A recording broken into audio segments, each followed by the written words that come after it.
Today's conversation is what is the purpose of a relationship? Now, here's the thing. Before we get started, if you haven't partaken in our last conversation, I advise you go take a look at that one because I mean, it was just man, I can't tell you how good that conversation was.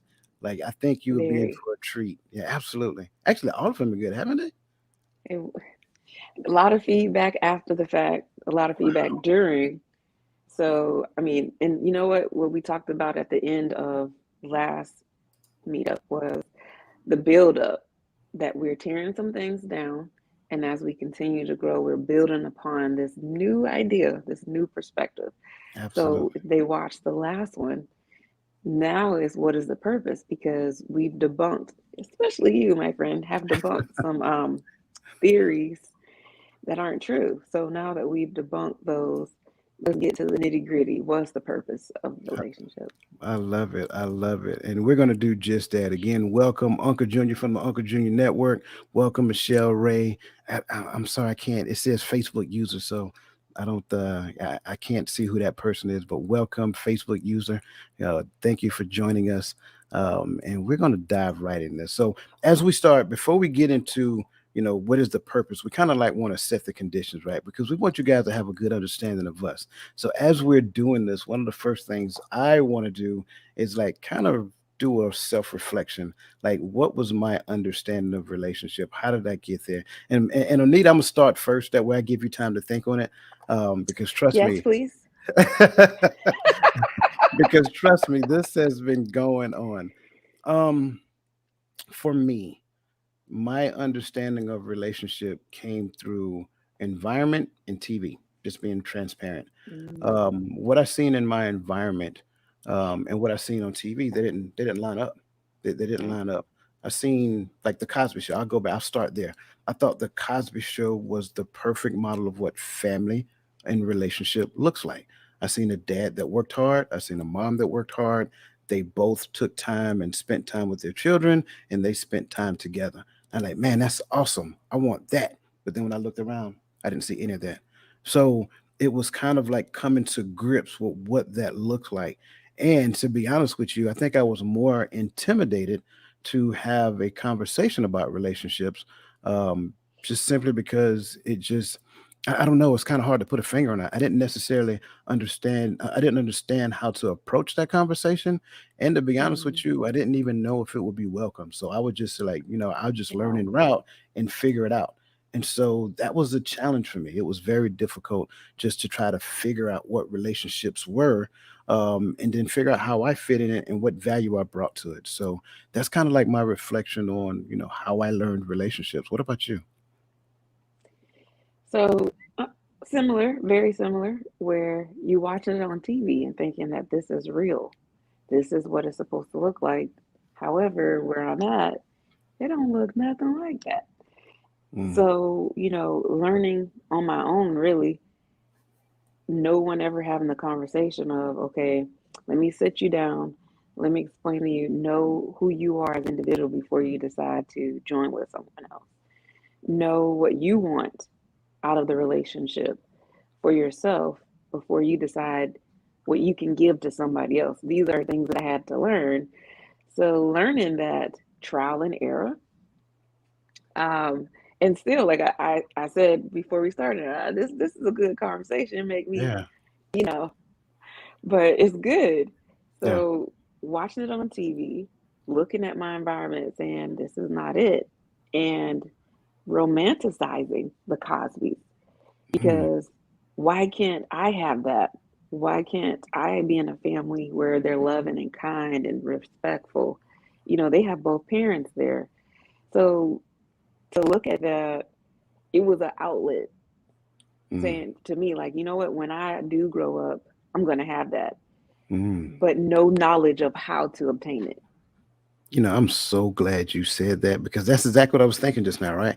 I'm thinking like, yeah, we seen these things, we seen the Cosbys, we seen, whatever fictitious representation of the perfect relationship. We seen that probably on TV in most cases. And if we were, conscious enough, we may have seen it in passing. We may have been at Right. school and seen a family, husband and wife show up for the child. And I think it may have been something like a parent teacher conference or something like that, right? We show Hmm. up, or what's the beginning? Orientation. That's it. Orientation. We show up, me and my mom, and I see, one of my friends and his friend. I mean, he shows up, and it's he, his mom, and his dad. And what we don't realize is that can that's like a low grade depression that can exist because a child can be like, I want that. You know what I'm saying? But it's not really that child's responsibility, to ensure that that exists for him or her.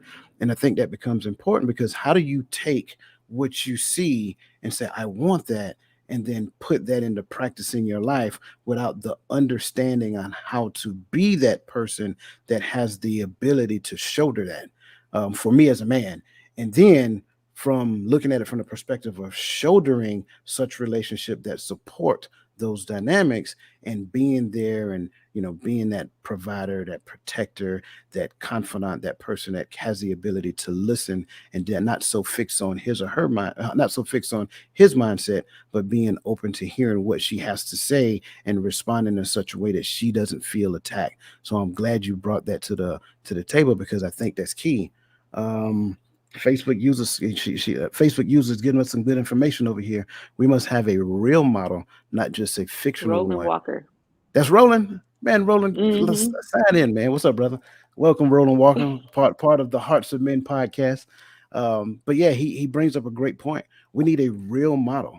And I think what you're going to find as we start to unfold what the purpose of relationship is all about, you're going to realize we're going to tell you, you're going to learn what that real model looks like over the course of time as we go through this conversation. So what I just said is that I'm not going to give you the answer. We're not going to give you the answer right now. You got to wait because it has Right. to unfold for you, right?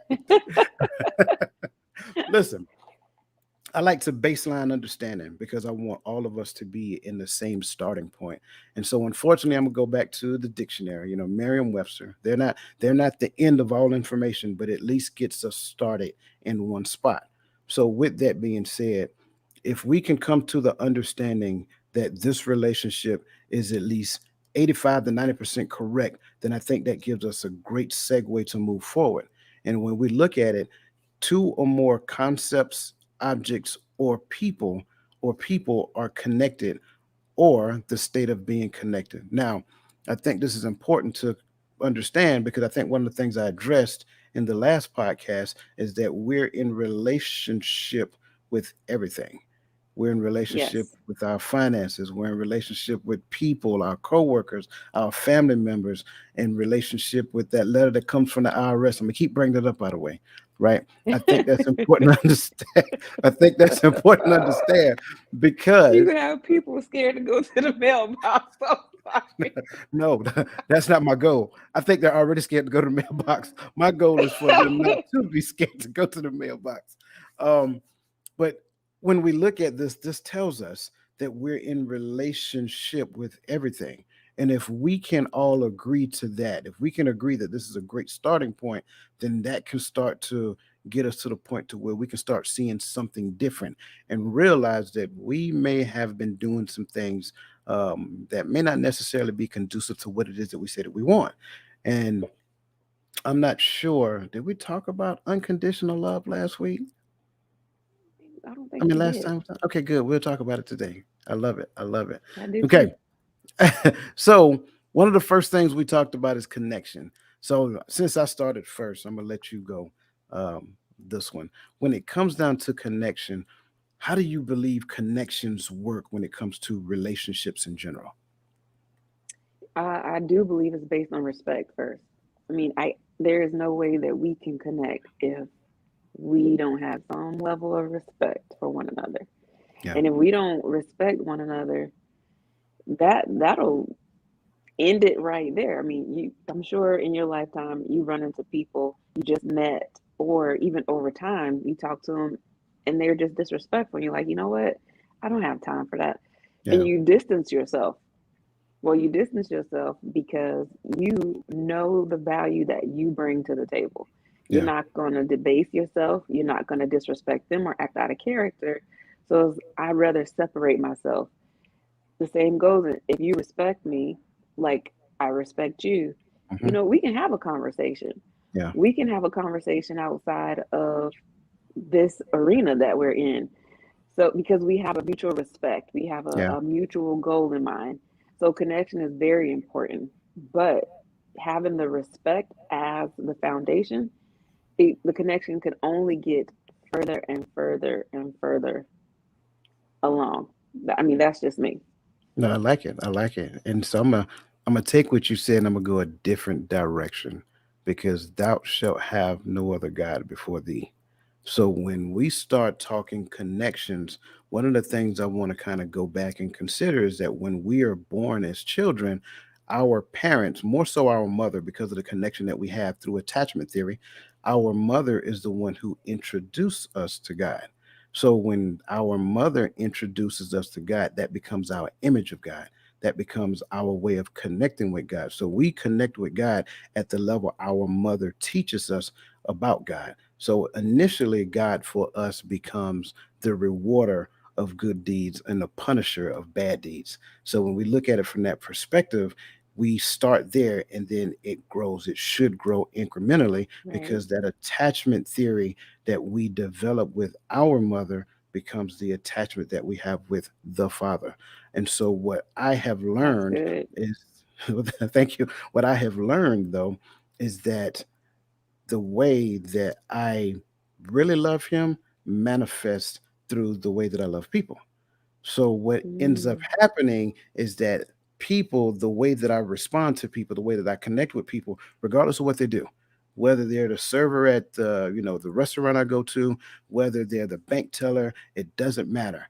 The way that I connect with people and become intentional about connecting with people becomes a metaphoric representation of the authentic relationship that I have with the Father.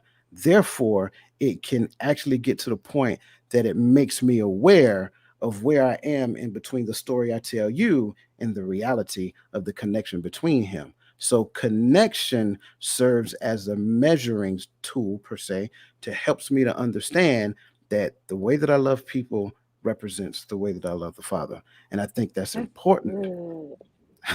I think that's That's important good. because the Bible says that God is love. So Hmm. anything that goes outside of him is not love. One of the things I really believe is that we have confused in this lifetime love with like. So if you don't like me, I think you don't love me. Trust me, my children at some point in time believed I didn't like them.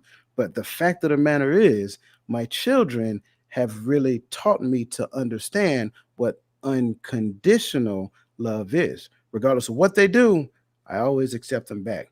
My question has always been, why does it look different when you add another adult to the equation? Now, go ahead. I'm sorry. This is just me. Just like you asked me what was my definition or what's connection, and Hmm. then you went another route, but you spot on. It's the same way when you have one person who's thinking like you, but then someone who doesn't have the same background that you have, that Hmm. they're more going off of a fantasy Hmm. of what it should look like versus what God says it should be or it is. Because Yeah. if He is love and we don't know Him, how do you really know what love is? There you go. Because He is love. Hmm. So if He is love and we know Him, then we know what that is. Yeah. If you don't know what love is, how can you reciprocate it? Yeah. Even in how you communicate to people, how you raise your children, how you go into restaurants and you're just being kind to a server because that's just your personality. You know that the Father is watching at all times.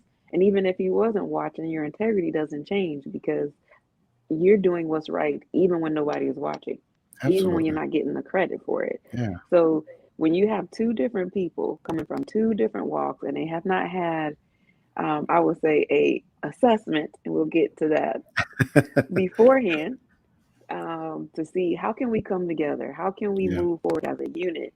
You're going to have this bickering in the house, how you raise the kids, how you manage your household. So you have to really know what love is, and before you can give love, receive it from the Father, because it is unconditional. Once you Yeah. receive that unconditional love, it's easy for you to be loving and kind to other people. Absolutely. I agree with that totally. And, just Roland, thanks for that question, brother, because I think that's the perfect question to ask at this point.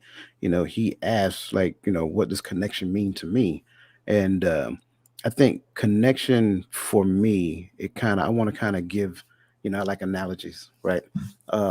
It's kind of like, you have an internet connection at home, and most of us have Wi Fi, right? And so your ability to connect to the internet via Wi Fi is where you get the privilege to download the data that you're trying to access via the internet. Come on. However, have you ever connected to the Wi-Fi and got that little caution symbol that says no data? So being connected is one thing, but being connected to such a point to where you can receive the download is another. So connection for me is where I'm connected to the Father, and I don't believe that my answer is the right answer. I am open to receiving his download at any given time based upon the information that he has given me in that particular moment, which means that I am not the most important person in this relationship. Connection is my ability to humble myself so that I can realize that he is more important than me. And if the Bible tells me to love man like my father, well, I'm sorry, to love I'm tongue tied at this point. Thou shalt have no other. Love the Lord thy God with all thy heart, with all thy soul, with all thy mind, and love thy neighbor as thyself. Right. So, As if yourself. that is the case, if I am going to love thy neighbor as myself, one thing I'm not going to do is abuse myself. One thing I'm not going to do is talk bad about self. One thing I'm not going to do is put self in a compromising situation to where there's going to be a negative outcome. I may do it unknowingly, but knowingly is the key, which leads to malice. So when we talk Mm, about connection, that connection that I have with the Father helps me to look at another person and esteem that person higher than myself, regardless of whether they can do something for me or not. that keyword was open though. You're Absolutely. open. You're Yeah. open for the download and install. There you go. I love it. I love it. So thanks for that question, Roland. That was a great question. Michelle Ray says social norms. You know what? Let me do this because they putting some great information, man. I love the Right? people in the chat, man. They're awesome. Social norms have torn down the word love and the action. And oh my God, she's absolutely correct, right? I don't want to give my Walt Disney spiel, but there are some things that exist in our life that has really turned the concept of love, like Yes. I said, from love to like. So therefore, what we Ooh, realize is that like is more of a term of manipulation instead of a term of humility and acceptance within that. So I love that. I got to say this real quick. When you Great, yeah, said absolutely. like is a term that we use for manipulation, because with like, there is no responsibility. I don't like you today. I could like you tomorrow. There's no true responsibility. But if you truly love somebody, you got to put in the work Mm, because it says that love is the highest, right? Because we know absolutely. who is love, right? Yeah. And I forget what scripture it says. Love is patient. Love is kind. That Love is is not First boastful. Corinthians chapter 13, the international love chapter. And I actually have it on my wall in the kitchen as a reminder. But that's responsibility, and it makes you accountable. Where Mhm. like, we're fickle. Today you might want. I would like to have some ice cream today. As a matter of fact, I just might. But tomorrow, maybe not. Yeah. I don't like it. Or say I change up a recipe. Oh, it was good last time, but I don't like it today. Mm, It's just no responsibility in the word like in a relationship mm, when you're talking about two people. I can like you today and hate you tomorrow, but if I love you, and I mean unconditionally love you, there is no way that I'm going to allow an argument to stop us from speaking for days and weeks and months. mm, mm. No, because I love you, I'm going to put in the work. I'm going to take responsibility. I'm going to be accountable for my actions. And we're going to sit and we're going to do what love does. And love works. Yeah. We're not going to sit here and take the easy route where there is no responsibility. And like she was saying, society has made us dumb down this term of love because Mhm. the highlight reels that people are posting. No, let's get back to working. Yeah. Yeah. So I'm gonna add to what you're saying because I like where you're going, right? Um, so you bring up a lot of great points to this conversation. And when we start looking at the concept of life and and understand that like leads to a form of manipulation, because if you do something to where I don't like, I change my behavior. Well, Yes. what I heard you say in so many words is that love requires a commitment. So I must Absolutely. commit. It doesn't matter how I feel about it. Uh-oh. I'm sorry. Did I just debunk another thought? It doesn't really matter how I feel. It doesn't matter how I feel about it. It is a commitment. It is a responsibility that we have. And when we look at it from that perspective, I may not like you right now. That don't mean I don't love you. Here's another thing I want to help people to understand as well, because I have heard, and I laugh and cringe all at the same time. I have heard that, well, you have to do all things in love, but that only comes up when correction is happening at that particular point in time. Well, what we got to understand Right? is love is not just one pinpoint thing. When you go and look at the one the Bible described as being love, he has done everything from chastisement to compassion. So what I Hmm. don't understand is that when our children get out of line, we correct our children, and we understand that correction is a part of love. Then we nurture our children. We understand that nurturing is a part of love. We speak good words into our child because we want those words to be uplifting and edifying for that child. Don't get it twisted. Uplifting and edifying don't mean the same thing. Edifying simply means to instruct, by the way. Um, so we understand that we can do all of those things within the scope of raising a child. And I understand I just said raising a child, but we don't necessarily realize that those are acts of love. But then Hmm. when we'll turn around to our spouse and we try to set the conditions for the, because remember we talked about division, right? The Hmm. vision, not division. When we try to set the conditions to make sure that we're in tune with the vision, when one corrects the other, they get in their feelings and they start to feel this type of way. And I don't like this person right now. And then they alter their behavior. Behavior. You can only have based upon who you are. So yeah, they alter their behavior and they I'm slow behave tapping. I'm sorry. I'm slow tapping. right. They alter their behavior, therefore they don't realize that the person that they were showing in the beginning before the true behavior showed up was only a mirror image of the person that they're trying to be. But when they got upset, that's who they really were. We call that the core. Mm. So the core is the authentic nature of the person, but the representative is who they show you when everything is good. So we got to be careful when it comes down to the understanding between like and love. Don't love, make a commitment, love the person regardless, in season, out of season, Yes. in health, right? In health, outside of health, right? When times are good, when times are not good. Make a commitment to love. Let me say that part again. Make a commitment to love. You'll find that in the book of Ecclesiastes, where the Bible refers to it as the third strand of the cord. Make a commitment to love. When you make a commitment to love, it doesn't really matter what the person does or doesn't do, because now it's unconditional. If it's based upon a task, it is a condition. You make a commitment Yes. to love, then what you'll find is that because of who he is and what he's downloaded into me and who I am because of him, then I can extend grace. Too many times we want grace without understanding the law. It don't work that way. You got to have the law before you get to grace. Listen, y'all. I don't know what you can see on your side, but y'all got to be in the chat. Like he is seriously dropping gems. I hope you're grabbing as it's like a video game. You're trying to catch them in the bag. I hope that y'all catching this stuff because I know I am. I am putting them in my toolbox.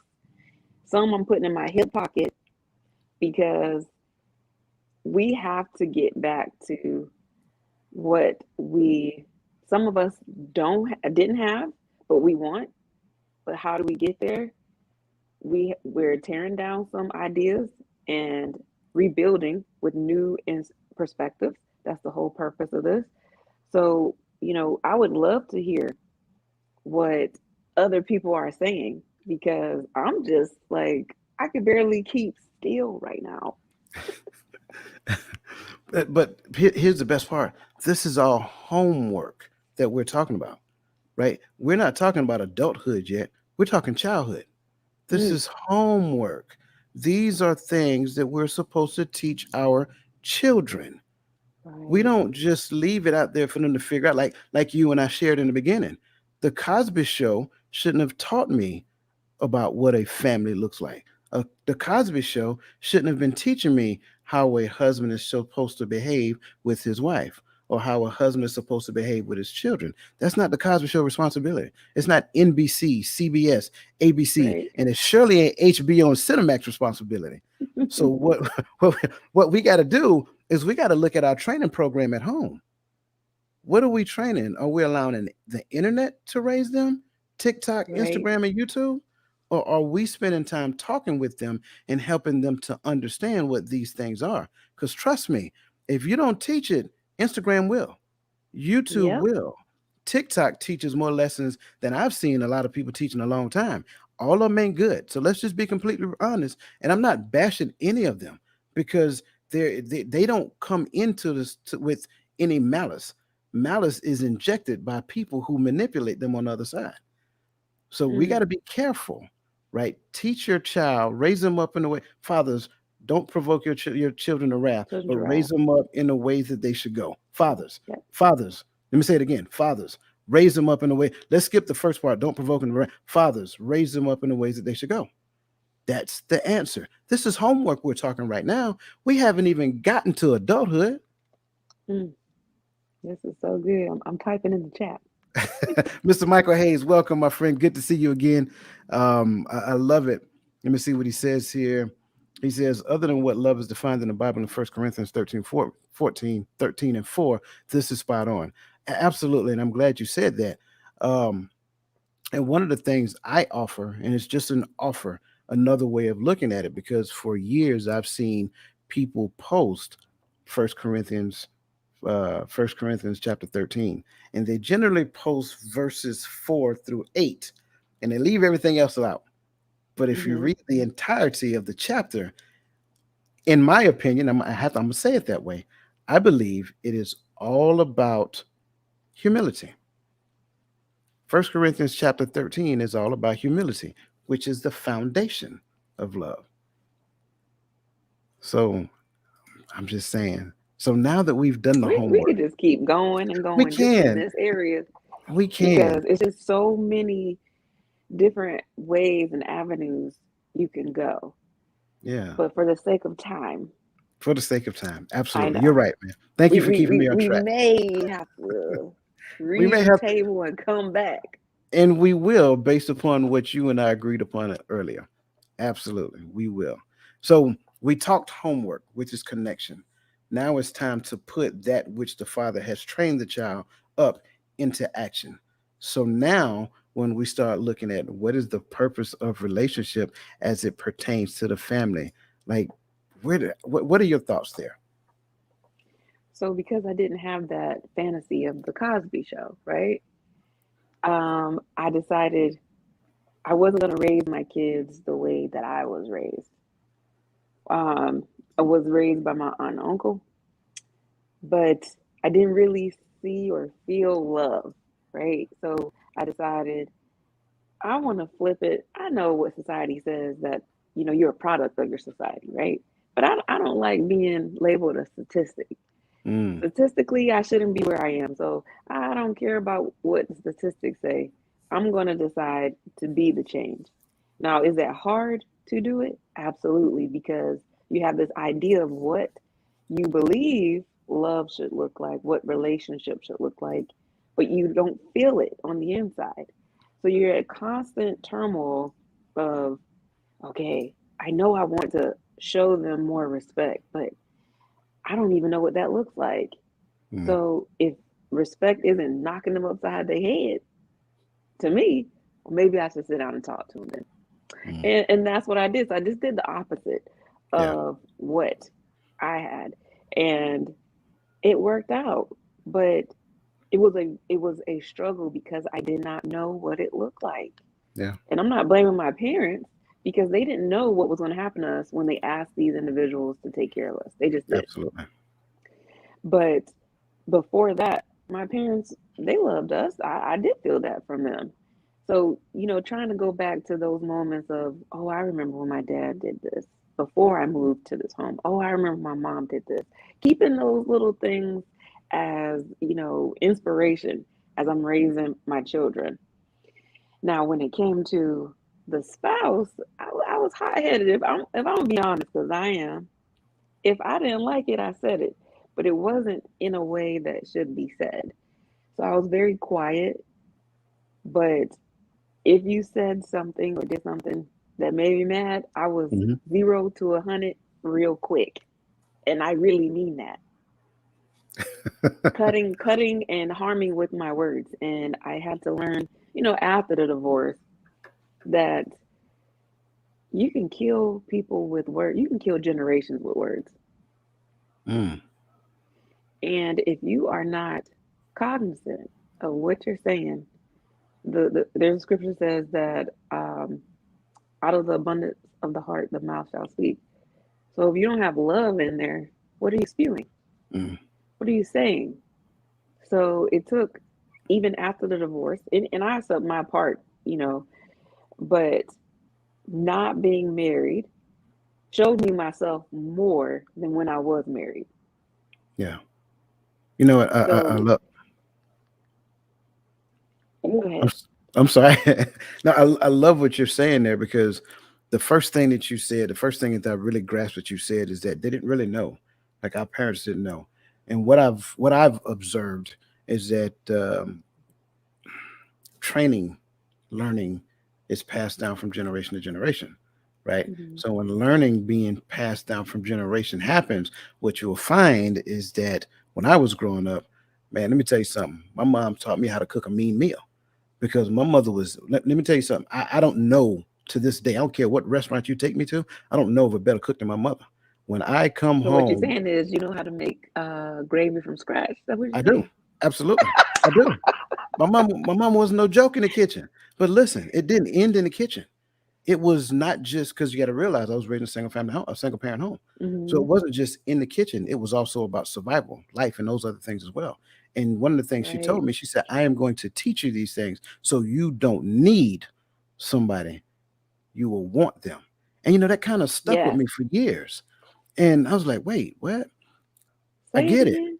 She I said, gotta put this in my notes. she said, I'm going to teach you these things so you don't need somebody. You will want them. And I was like, man, that was good. But I didn't realize how good it was back then. But I never forgot it. And I say that Hmm. simply because, again, she gave me what she had. And for me, I don't think at any point in time she held anything back. But what I had to understand is that that was love. So when I was married and I started hearing certain things that came out, well, maybe your mom, blah, blah, blah, blah, blah. I had to cast that down because I knew that wasn't true. Right. I knew for a fact that my mom loved me without a question. Right. I knew that she gave me what she had. I knew that she wanted the best for me. So the first thing I want to point out is that we have to not blame our parents for what we now know. Let me say that part There again. you go.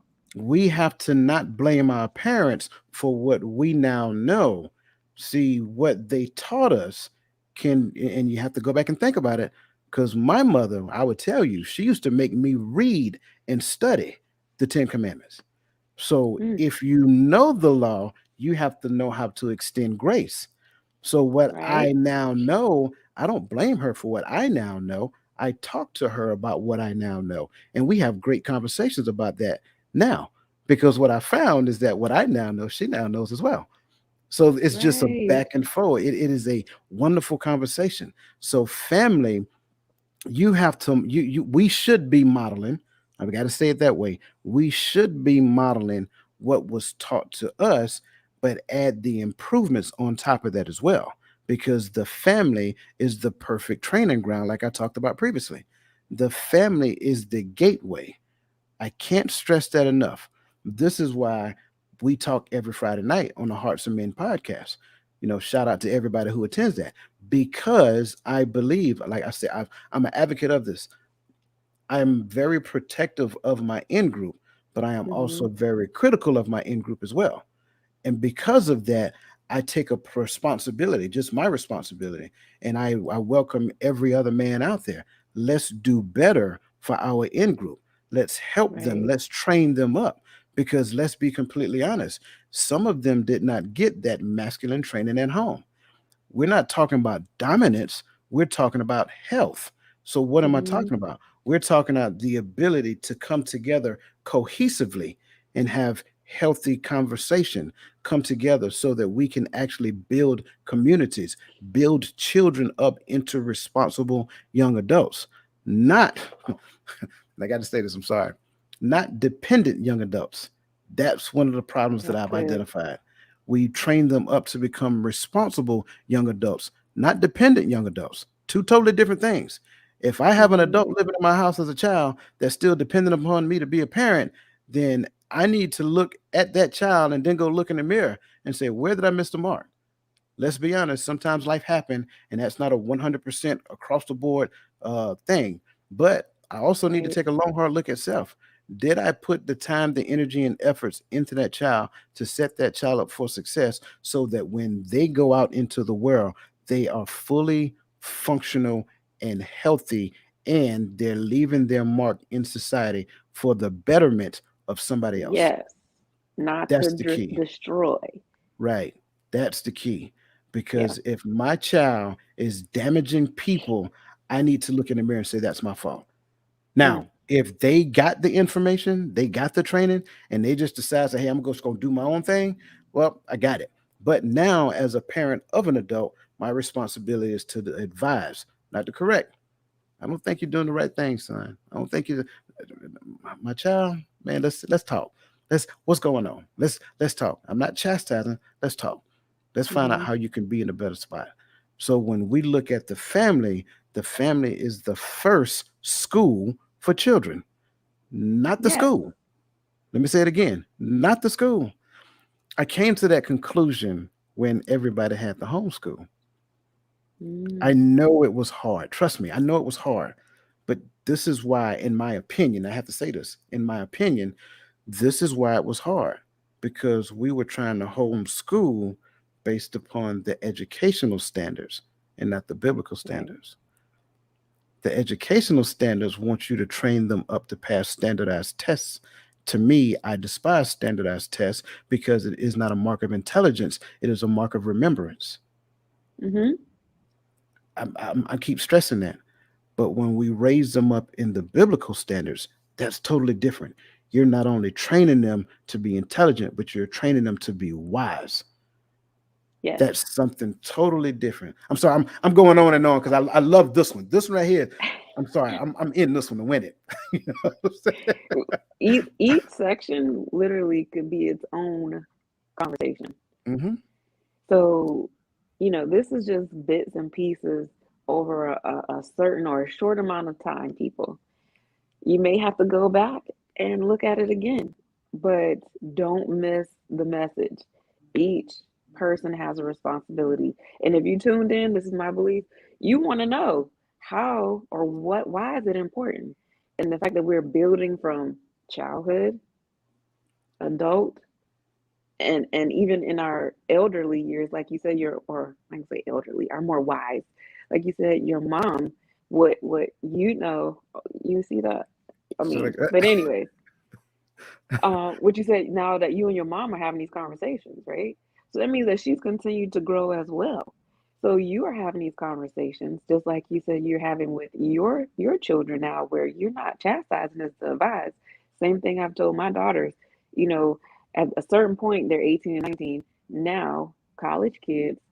I've mothered, and I'm still mothering in some areas, but I'm more so mentoring. So now that they are starting to get out into adult life, more independence, I have to allow them to come back to me and ask the questions mm, that they don't know, instead of me hovering and being a helicopter parent, mm, not thinking that, you know what? I like to use the analogy of a flower. You don't have to hover over flower or seed to see if it's going to bloom. You That's don't right. have to do that. You've already watered it. You've already given it the nutrients.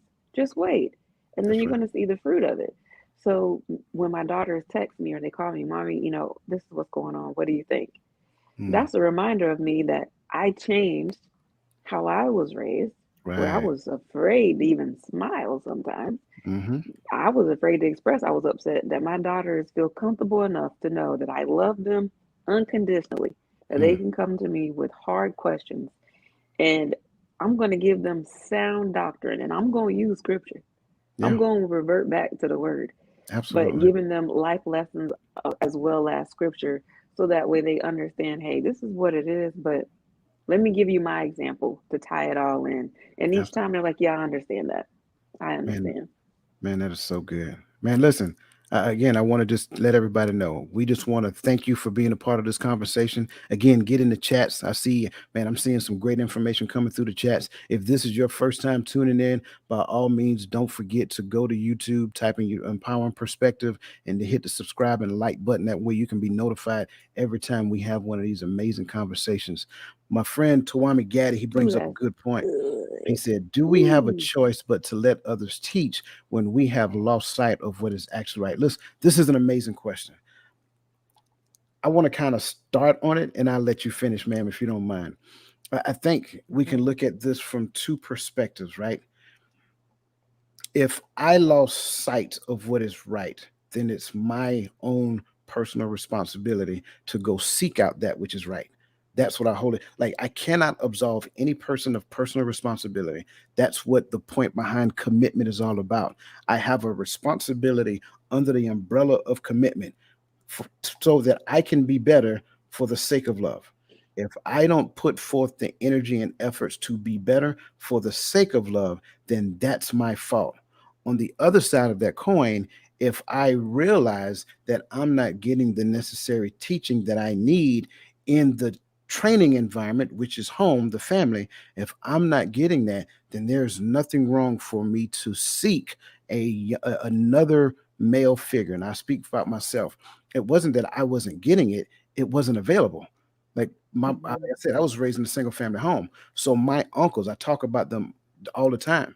My uncle Glenn, my uncle Tony, my uncle Mike, those guys were phenomenal in my life because all three of them brought something different to the table. My uncle Glenn, I used to look at how he raised his family or how he maneuvered in his family. It reminded me of the Cosby Show. At least that was the blanket I threw across him. He was my modern day Bill Cosby on the show. I want to make sure I say that. Mm-hmm. Bill Cosby on the show. He was that guy for me, right? My uncle Tony, man, that dude was just awesome. He was my uncle, but he was like my brother. So I could have conversations with him that I couldn't have with nobody else. And he kind of took me under Mm-hmm. his wing as his little brother. My uncle Mike, man, that dude was just tough. He would just hold me down and just toughen me up. But he was doing it in love because he didn't want the streets to get a hold of me. So when I look at these three gentlemen, they weren't my fathers. They Right. right. But they took a responsibility, one that they didn't have to, but they took a responsibility in making sure that they gave me what they had in that point in time.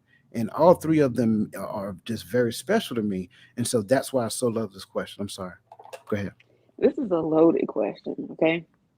So I'm grateful for this question. This is, do we have a choice but to let others teach when we have lost sight of what is actually right? I think it takes a person who really understands themselves to say, I need help. Mm, And you do have a choice and you chose to seek help. So it's not that you lost sight of what is actually right. You just may not know what's right. right. If you didn't know it, how did you lose sight of it? How can I lose something I never had? So you do have a choice. And you said, do we have a choice?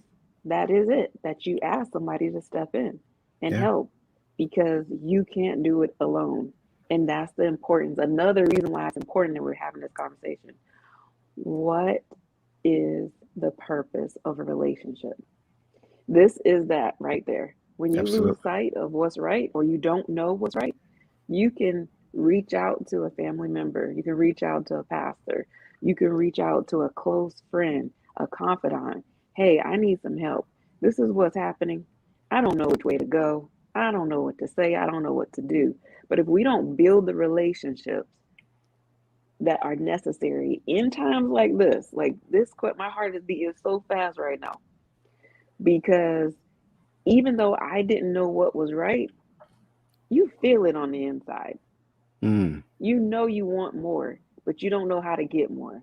yeah. You want to excel on a job, but you need education. So you're going to seek out whatever school, whatever course. You want to spend more time with the Lord. You want to hear more. What do you have to do? You have to study. You have to build a relationship. Yeah. So having a relationship that is founded on love and respect, you can reach out to these people. Yeah. So when they're teaching, they're not teaching them in malice. They're not Right. teaching to manipulate. They're teaching them the truth. And while they're being taught the truth, I hope, I pray that whoever it is that thought they lost sight, that they're learning also.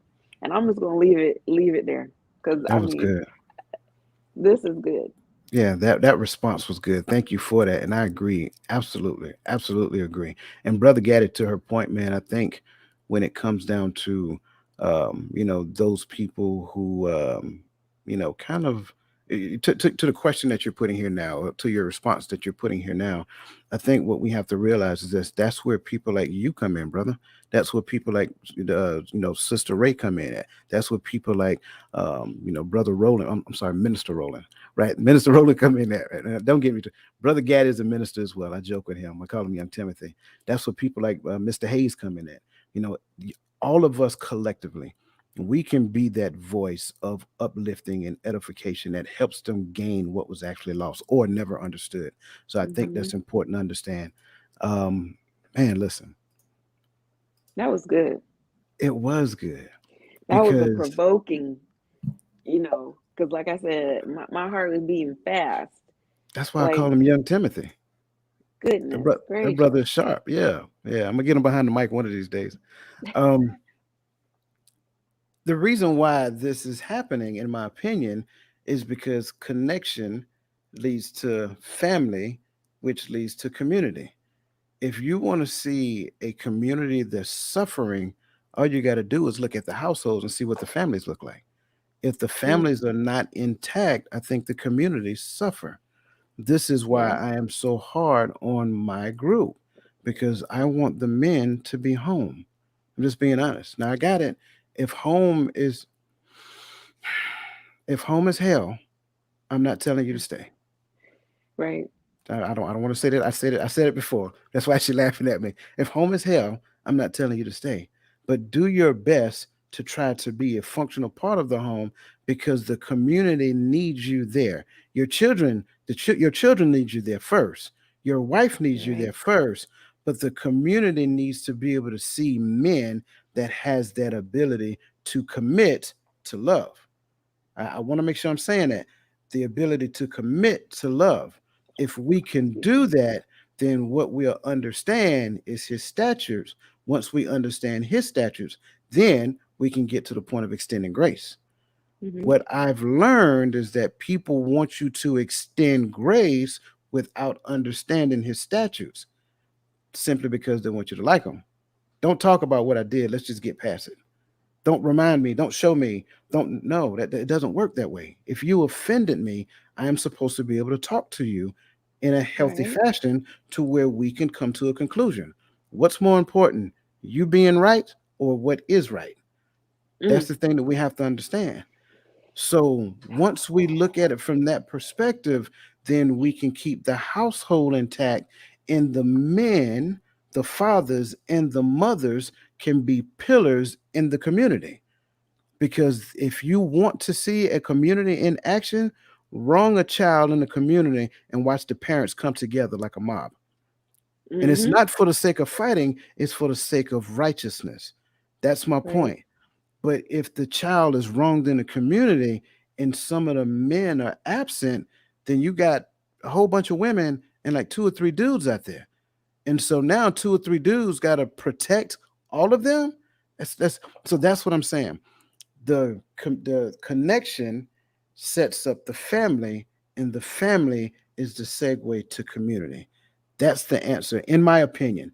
By all means, if you think different, please, put it in the chat.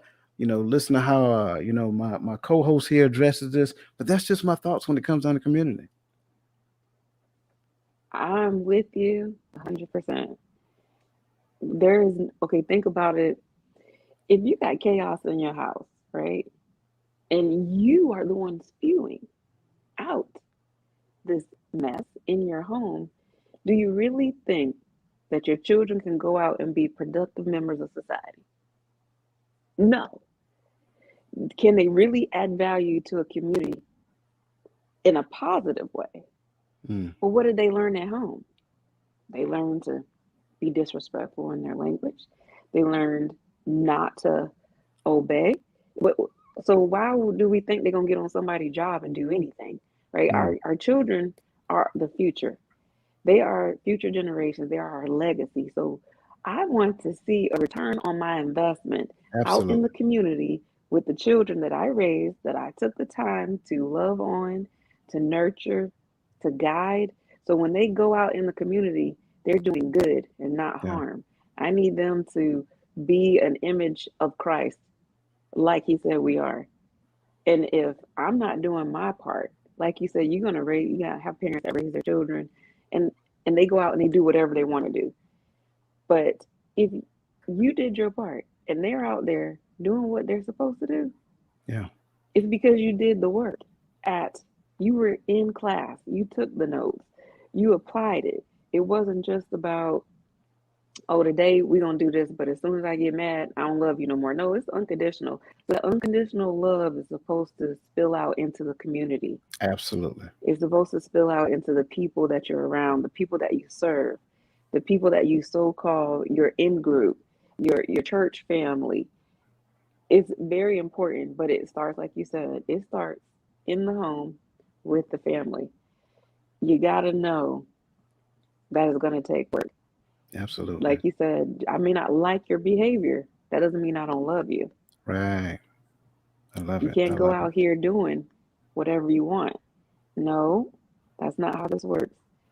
We are to work as unto the Lord, and that also includes our community. Hmm. See, I like what you just said, right? You can't go out there and do whatever you want because when you were young, I taught you his commandments, which says, honor thy father and thy mother. And when we understand what that really means, that means I don't go out there and do anything to damage the name that you gave me. So the Hello. name, so the name carries value. And when we understand that, I can spend about the next 30 minutes talking about the name though. Mhm. But anyway, the name carries value. My name carries value, but once I connect, his name carries more value than my name. So I never devalue your name because when I go out, I'm his representative. I'm his ambassador. Right. So at that point, only thing I am doing, I have no choice but to honor you. I have no choice but for people. Is that Sharon boy right there? Well, he done grown up to be such a fine young man. Yeah, absolutely. Because I won't devalue her name. That's what that Right. really means. And it happens because of the training ground. So we have to understand when it comes down to it that we were giving you the purpose for a relationship the entire time we were talking. The purpose Mhm. of relationship is connection with the Father. The purpose of relationship is to build healthy families. The purpose of the relationship is for us to not forsake the coming together community. That's Right. what relationship is all about, so that we can be those vessels to where his love can channel through us to someone else. Let me add, it's not about a ring, because you didn't debunk that the last time. You had me scratching my head, but I'm glad that I was already past that point. But somebody wasn't, I'm sure. The goal is not to be married. Just It's not remember, about a ring. Georgia plays at 3:30, so I'm going back to that. Georgia played at 3:30 today. We won last time. We won last time. We We won. did. We did. I'm trying to get another win today. But it's not about a ring. It's not about, a house and a car. It's not a facade, right? This is real life. Hmm. And healthy relationships, I believe, and studies have shown, healthy relationships actually, you have a longer lifespan.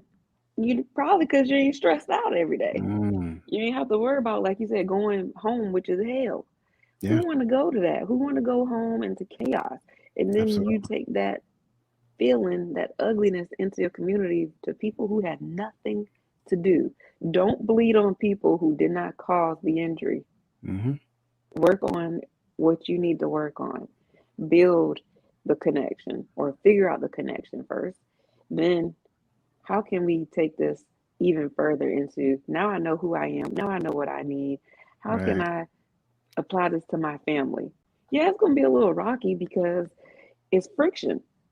Mm. You're not used to being positive. You're used to spewing out negative stuff. But when you change your mindset, your behavior changes as well as your voice, your character changes also.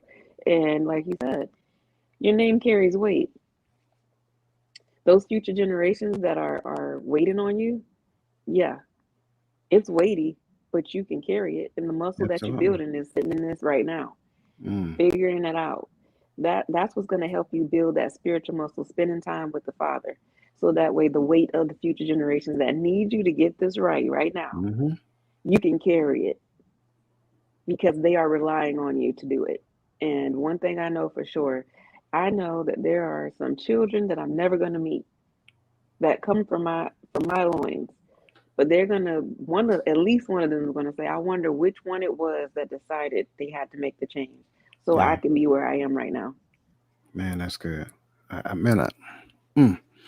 You know what? I'm listening to this. This, by the way, this is why she's the co-host, y'all. I just want you to understand that. She just dropped nugget after nugget after nugget. Again, hit the like, share it, let everybody understand what's going on because I'm telling you, this is what we do to build community. This is what building our community is like. You unselfishly give yourself for the betterment of somebody else. Something you said I love so much just now. I want to say that, and then I want to entertain some of the questions in the chat here, right? You said somebody else is dependent upon the change that you're going to make. And I'm paraphrasing. So if I'm messing up your phrase, I apologize. Correct me. By all means, correct me. But you said someone else is dependent upon the change that you're going to make.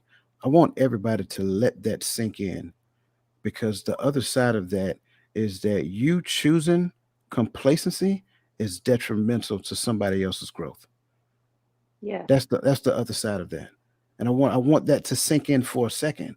So when we say, "Oh, I'm good right where I'm at. I'm comfortable. I don't want to do nothing else." That's called complacency. So we got to be careful with that. When you choose complacency, I believe, and I'm just going to say it my way, when you choose complacency, I believe you're outside of the will and Mm, you're asking for a tragedy to come along. And I'm telling you, them, COVID-19 kind of showed us something. Them high gas prices kind of showed us something. And I'm just using that as an example. Not saying that mhm, that's what that was, but it's just an example. Those companies that was able to what they call pivot, what you find is that they already had it in place. right. Most colleges and universities, they were already doing online schooling. Some of the high schools, they had to pivot and they struggled. They Mhm. struggled with pivoting to online. My question is, what took you so long when the colleges and universities have been doing that for years? Hello. The same thing exists in our day-to-day lives. When you see a person doing something that's good and honorable, that is just you becoming aware of that thing which is good and honorable is available. Why not necessarily have what they have, but why not implement good and honorable in your life for the sake of other people as well?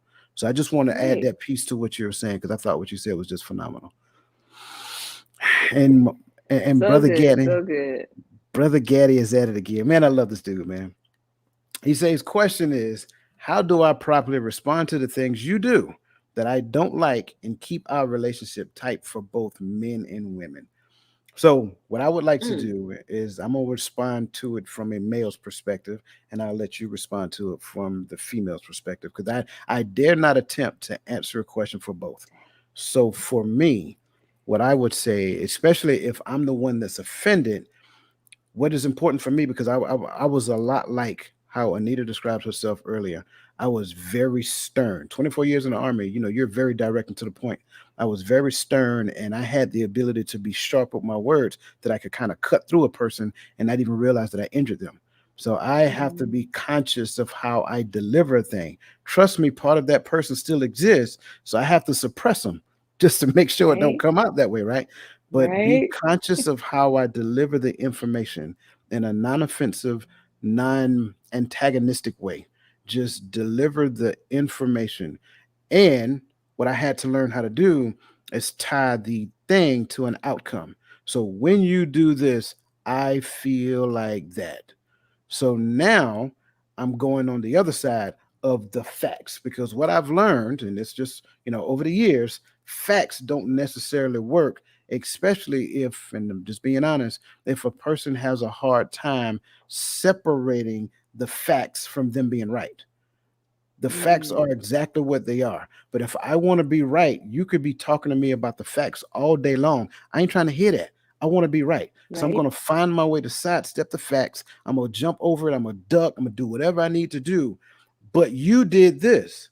So why are you bringing up something that happened 15 years ago and I'm talking about the here and now? Deflecting? Well, well, the reason I did that is because, remember, I talked about the word be earlier. The word be is important and Mhm. we got to be careful. When I use the term because, I am telling you that I became that person because of what you did. That's Mhm. called We the talked about blame that. game. Yep, we did. That's called the blame game. We have to be careful there. So when I use that, the only thing I'm doing is denying the facts so that I can steer you off of the facts into the environment that I want you to be in. So for me, I just learned to deliver the message and tie it to how what they did made me feel. Now, when I do that, if I'm as important to you as you told me that I was, it's not so much about your desire to be right, but it is about how you say I am important to you. If that is true, then you heard how I feel, not about what you did. And if you make how I share with you, your actions make me feel important, then we can go back and consider what led up to how I feel. Again, the Bible says, if thy brother trespass against you, rebuke him. If they repent, forgive them. So the charge is twofold on me. Let them know of the offense and forgive them the minute that they decide to repent of the offense. That was good. I'm gonna approach it first part. So my question is, how do I properly respond to the things you do that I don't like and keep our relationship tight for both men and women? I'm gonna speak for myself because some women may not, you know, but for me, it starts with self control. And I've learned to have self control over the years. Like I said, I was going from 0 to 100, cutting people, killing off generations that I shouldn't have with words. So self control first. And I may not like it, but I want to understand why. If we've had this conversation and you continue to do it, why don't you see that to me is disrespectful or it's hurting me? And then responding in compassion and in love. Because when we allow our anger and our ego to step in, the conversation can go the opposite way that you want it to go. When you Yeah. just wanted to talk about, hey, I don't really like when you do this, or this is how this makes me feel. But in a previous talk that we had, we like to say, but I act like this because. No, you're negating what you're doing right now. You're deflecting. Don't deflect or tell me, well, because you did this, I'm doing this. No, somebody in the relationship has to decide this stops and it stops now. Yeah. How can we come together and have respect for one another, compassion? Because if I love you and I respect you, I don't want to hurt you with my Right. words or with my actions. Yeah. So let's come together. Let's have a mutual understanding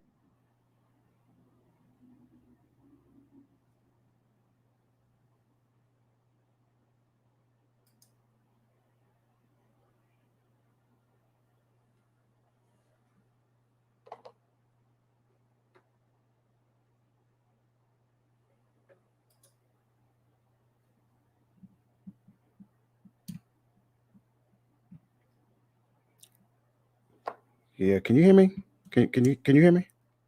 Okay. For whatever reason, I lost you for a second, but if you can hear me, that's fine. It might be on my end. I pray that's what it is. But again, great question, Brother Gaddy. I appreciate that. And, I want to kind of, I like, my grandmother said a long time ago, give me my roses while I'm still alive and can receive them, right? So, Brother Roland Walker, and greatly appreciate that. One of the things he said is, I'm loving the dialogue between two healthy, healed people of the opposite sex Yes. that are simply trying to help others realize their potential to be great as well as together. And that's really what it is. We're not saying that what we're telling you and what we're talking about is the answer. It is a way. And that's all we're sharing. Just if you can implement some of these things and it help you, great. If you have a better way of doing it, by all means, we welcome you to share some of that information with us, and we'll be more than happy to share that with the group as well. Um, so, with that being said, Miss Onita V, again, I greatly appreciate you. All your wisdom and nuggets that you was delivering today was just awesome. Um, You as well. yeah, yeah. Thank you to you. I mean, man, you guys in the chat are just awesome. Michelle Ray, Michael Hayes, obviously Tawami Gaddy, Roland Walker. Lessons from the living room. I see you, brother. Always good to see you. That's my good friend Dwayne Richardson. He's out there putting his voice out there. The brother has a very deep radio voice, man. I'm telling you, if you ever heard him speak, like the dude can make money off his voice. He Mm, sounds, I mean, he's that fluent of a speaker. So if you get a chance, if you know Dwayne Richardson, tap into Lessons from the Living Room. He give you a real quick snapshot, probably about 3 to 5 minutes of wisdom every day. So yeah, this is all great. Again, we appreciate you guys. We love you. Again, hit the like button. Go to YouTube, type in Empowering Perspectives, subscribe. That way you can actually be aware of the next time that we go live a month from now. So with that being said, everybody have a great rest of the day. Again, Georgia plays Vanderbilt at 3:30. Georgia's going to get this W. I know that's it. right. And look here, Mr. Nita V. I look forward to talking to you again within the next 30 days. Sounds good. Enjoy Oh, the rest of your weekend. you as well. You guys have a great day.